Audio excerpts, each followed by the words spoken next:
Track 9 is repetitive, flimsily developed, and enamoured with its own gimmicks. This one was from. We were doing a really, really fun. I was working on something really, really fun with Sorin Misirianțu, who's he's kind of a superstar of the theatre world where we are in Cluj.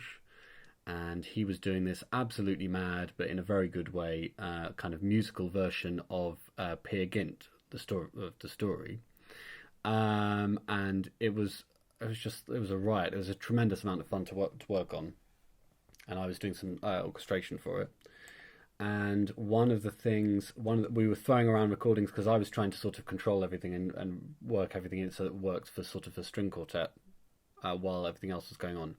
And this one was one of the recordings. We were shooting recordings around, recordings all over the place, and this was a recording that I received, and it was made on a phone. Lots of the recordings on the album are lo-fi recordings. I like the idea of these gritty mobile phone recordings, and that's what this was. So you've got a vocal and a piano on this one, and a keyboard.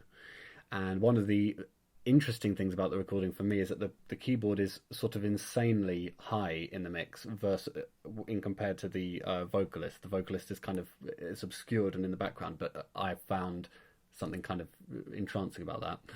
And you also because the way I've chopped it, I don't think she is saying this, but it sounds like she's saying undei, meaning where is it? So it's like on a repeat, where is it, where is it, where is it, where is it? And then I was playing around with this sort of atmospheric sample, and then I let it run at one point, and the next thing that happens is she cut the person on the keyboard was decided she needed to get control of proceedings and started counting out loud. 1, 2, 3, 4.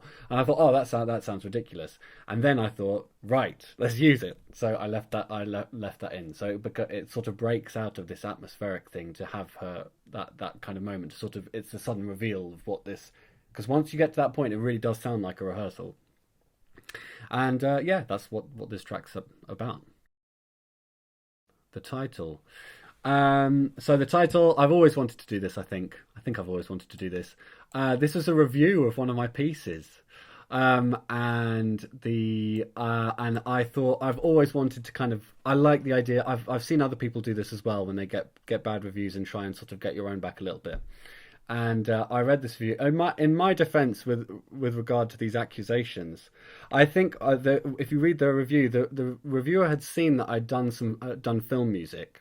And the reviewer clearly, to my mind, my impression is that they got this idea that he's one of these people who thinks that film musicians or film composers can't do other music, or don't do serious music, or this kind of stuff this kind of stuff that people say.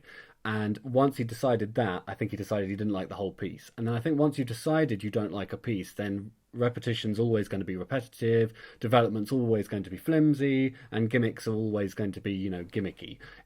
Once you've made that decision that you don't like the piece, then that's just sort of inevitably going to happen.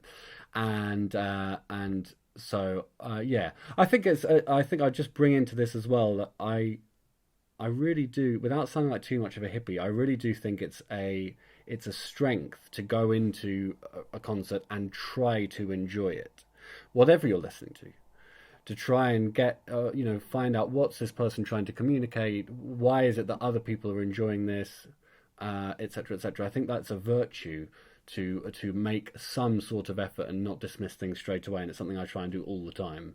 And so I think it irritates me when I feel that other people aren't doing that, which is like a lot of what we call criticism.